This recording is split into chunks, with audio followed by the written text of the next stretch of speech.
Hey guys, welcome to another episode of The Vinyl Den, your channel for record collecting by record collectors. I'm Nick. So this is part 2 of my summer 2025 new release video. Last week I checked out June and July releases, and then today I'm going to look at August and September.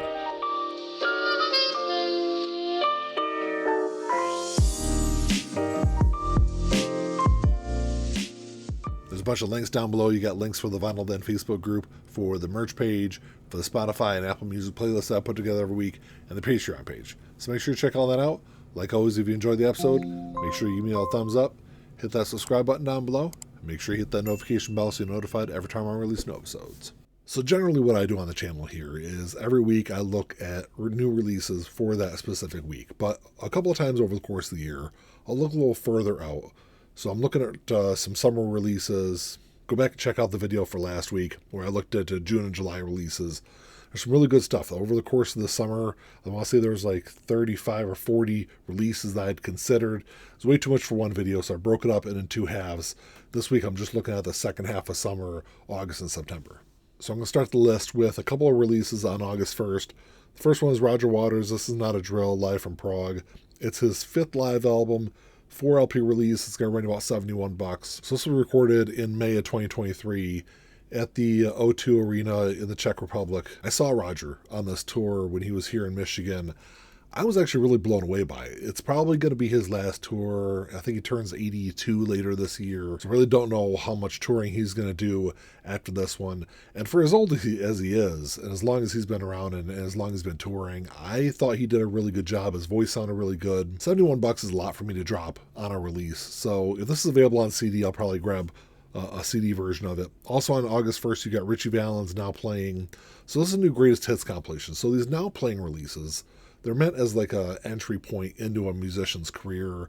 I think there's only 10 songs on these. They always run about $20. And typically when I look at them, when they do a specific artist, it's hard to pick 10 songs and really showcase the musician's career. But with a musician like Richie Valens, who I think was 17 when he died, he didn't have a whole lot that he released. He only had 2 studio albums. So of the 20 or 30 tracks that he released over his career, 10 I think is a good representation of what he released. And since I don't have anything from him in my collection, this is probably one I'll end up grabbing. And then moving up 1 week to August 8th, you've got the new album from Machine Gun Kelly coming out. This is Lost Americana.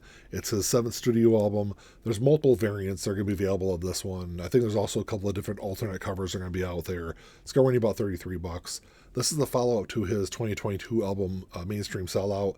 And then 2020 when he did Tickets to My Downfall, which are 2 albums that were a departure from his earlier rap career, more pop punk focused on those 2 albums. But this album sounds like it's going to be a little different. The first single, Cliche, I actually really liked it. It sounds like he's going to more of a pop rock kind of style on this album. I was really impressed with Tickets to My Downfall. I thought it was a really great album.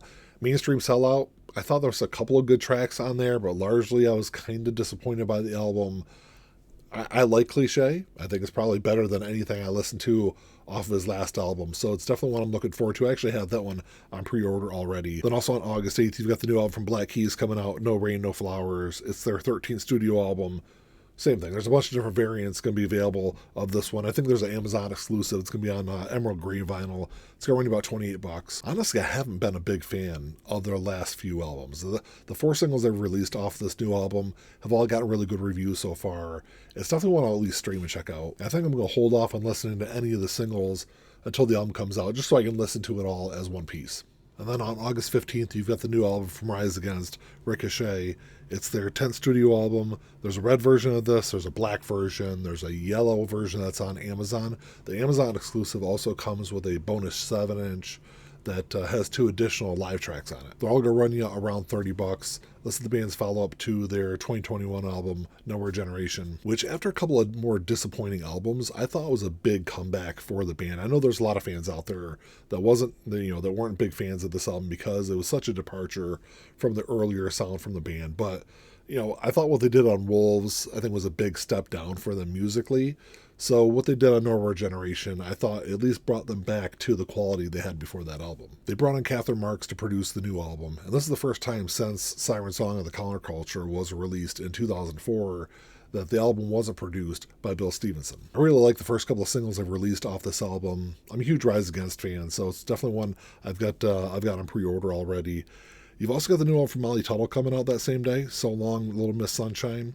So it's her 5th studio album. It's going to run you about $25. So Molly has played in several bluegrass bands over the years. She did finally release her first solo album in 2019. And her last album, City of Gold, which came out in 2023, it was a huge success, hit #1 on the Billboard Bluegrass charts. And I expect this new album to be pretty much the same as usual from Molly. Bluegrass is one of those genres that just doesn't get a lot of traction in the mainstream, but I feel like over the last several years, you're starting to see more and more of it come up and really kind of make a presence. If you're looking to check out bluegrass music, Molly's music is unbelievable. Sturgill Simpson is another musician that does some really good modern bluegrass. So it's one that, I'll at least stream that one, check it out when it comes out. I do have one more release for August 15th, and that is Hit Me Hard and Soft by Billie Eilish. So this came out last year. It was her 3rd studio album. So this is a 1-year anniversary edition that she's doing for this album. It's going to be on blue and orange splatter vinyl. It's going to run about $33. Generally, when it comes to anniversary releases, if you're doing anything under a 10-year anniversary, I think it's a little ridiculous. But I think this is notable because when the first pressings of this album came out, there was a lot of negative reactions to it. People were having a lot of sound issues. This is also going to be on bio vinyl. I'm interested to see if some of those same issues pop up on this release. Hopefully not, because I'd love to have a copy of it on vinyl. I've never been a big Billie Eilish fan, but I thought this was a really good album, some really good songs. It's just the quality of that pressing that I think really hurt it. So that one's coming out on August 15th. I'm going to skip ahead 1 week to August 22nd. You get Legacy, the CCR Years by John Fogerty coming out. So Taylor Swift, because she was re-recording her older albums to regain control of that music, she inspired John Fogerty to do the same thing, because John has not controlled any of the CCR music really ever throughout his career. So on this new release, John is re-recording all those classic tracks from CCR. These re-recorded albums are really kind of hit or miss for me. Generally, they're more miss than hit, but it's one I'll definitely stream and check out. I love CCR, and it's really been unfortunate that John has not had any control over his music for, decades and decades now. $30, I'll stream and check it out, but I probably will grab a copy of that one also. There's also a couple other big releases coming out on August 22nd. The first one is Billy Joel, Greatest Hits, Volume 1 and 2. Came out back in 1985. It's a compilation of all of his best-known tracks from 73 to 85. So this is going to run you about $33. So this is the first time it's been reissued in forever. I think 1990 was the last time this was reissued. Well, a few years ago, Mobile Fidelity did a 3 LP box set version of this, which if you want to grab a copy of that, it's like $200 or $300 on Discogs. So this is another album that's been long overdue to get reissued. It's one of the best-selling compilations of all time. I think it sold 18 or 19 million copies worldwide. I do have a 1990 pressing of it. It is not in the best shape, so I probably will, for $33, I probably will grab a copy of that one. Then on that same day, you got the new album from 3 Days Grace, Alienation. It's their 8th studio album. It's going to run you about $21. This is the band's first album with original lead singer Adam Gontier since Transit of Venus came out back in 2012. When Adam left the band, he was replaced by My Darkest Days lead singer Matt Walst, who is the brother of Brad Walst, who is the founding bassist for the band. So Alienation is going to be the band's first album with 2 lead singers, because when Adam came back, Matt stayed on with the band. I think I've only ever listened to their first couple of albums and maybe a handful of tracks since then. So it's another one I'll stream and check out when it comes out. And then jumping ahead to September 12th, you've got the new album from Ed Sheeran coming out. This is Play. It's his 8th studio album. It's going to be on pink vinyl. It's going to run you about $28. So Ed's last 2 albums, both of which were released in 2023, were mostly acoustic albums. But with Play, it sounds like he's going to go back to more of his traditional pop sound. And Play is rumored to be the first of 5 more of those symbol-themed releases from him. Because if you go back earlier in his career, he had Plus, what else was there? Multiply, Divide, Equals, and I think Subtract was the other one. So he's done this whole symbol theme before earlier in his career. I've never been a huge fan of his music. I think his last couple of albums, I actually liked them because I thought that acoustic style worked a little bit better. I know for most of his career, he's been that pop-driven kind of style. So, it's another one I'll stream and check out when it comes out. Also on September 12th, you got the new album from Silverstein coming out, Pink Moon. It's their 13th studio album. It's going to be on blue vinyl. It's going to run about $22. This is the second half of a project that they started earlier this year with Antibloom, which is, it's a double album. They split up into 2 releases. Antibloom was met with a lot of really mixed reviews, but I thought it was better, honestly, than a couple albums they released before that. So I'm interested to see if this is more of a consistent release than what they did on Anti-Bloom, because I thought that was the issue with Anti-Bloom. I thought, there's some good stuff on there, but I felt like there was a lot of filler on there. Some of it sounded kind of forced, so hopefully this will be a better album. And then on September 19th, you got a reissue of No Angel by Dido coming out.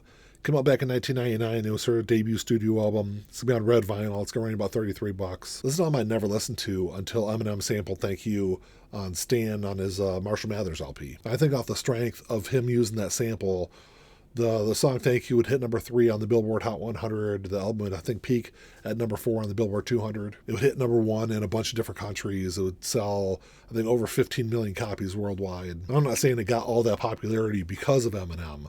I think it was Eminem helped kind of shine a light on this album. Like I said, it's an album I hadn't listened to before then. It is a really good album, and had it not been for Eminem, I probably would have never checked it out. That's why I don't have it in my collection, so I probably will grab a copy of that when it comes out. And then the second release I got for September 19th is a new album, Breach, from 21 Pilots. It's their 8th studio album. It's got clear glitter vinyl. It's going to run you about $28. So this is a follow-up to their 2024 album, Clancy, which I thought was a huge return to form album for them. The album that came out before that was Scaled and Icy from 2021, and I thought that was a huge disappointment. And if you haven't been following 21 Pilots or you haven't been listening to their music, when they released Blurryface back in 2015, they started this whole conceptual theme that's been going on through their albums since then. And this album is going to be the culmination of all that. So instead of a concept for an album, it's been a concept for a series of albums. Like I said, I thought Clancy was really good, so it's definitely one I'll stream and check out. So speaking of Eminem and the Marshall Mathers LP, on September 26th, you've got this new 25th anniversary edition that's coming out. So this album came out back in 2000. It was his 3rd studio album. It's going to have 2 LPs. It's going to run about $51. Some people might not know this, but this is one of the best-selling albums of all time. It sold over 35 million copies worldwide. It was his first album to hit number 1 on the Billboard 200, and it'll be the first album of 10 consecutive number 1 albums for him. I know the Slim Shady LP was a huge hit for him, but the success he had with this album absolutely dwarfed it. So there are a couple of extra tracks included in this anniversary edition, both of which are from the 2000 MTV VMAs. The first 3 singles off this album were The Real Slim Shady, The Way I Am, and Stan, and all 3 of those were huge hits. And it was, I think it was the strength of those 3 singles that really helped boost that album out. It's probably my favorite album from Eminem. $51 is a lot for me to grab. So I don't know. We'll have to see once September rolls around for that one. And then the last album I got on my list is the new album from Whiskey Meyers, Womp Whack Thunder. It's their 7th studio album. It's going to run about $40. So if you're unfamiliar with Whiskey Meyers, they're a Texas southern rock band formed back in 2007. I think ever since the band released their 4th album, Mud, in 2016, they've been gaining more and more momentum each and every album. I think as far as newer southern rock bands go, they're probably one of the better ones out there. If you want to check out their music, I'd probably start with Mud. That's probably their best album, and then kind of work forward from there. Well, that's all I got for you today, guys. Thanks for checking the show out. Make sure you drop me a comment down below. Let me know what you're looking forward to grabbing. I feel like the video last week, it seemed like there was more reissues on that one, whereas this week, the second half of summer, is more new releases. As far as stuff I've got pre-ordered, I know I've got the new Machine Gun Kelly pre-ordered, the new Rise Against album. I'll probably grab that Eminem reissue, probably that Billy Joel reissue. I don't know. I'll stream some of the other ones. We'll see what I end up grabbing, but let me know what you guys are looking forward to. Like always, if you enjoyed the episode, make sure you give me a little thumbs up. Hit the subscribe button down below. That's all I got. Until next time, keep on spinning. Peace.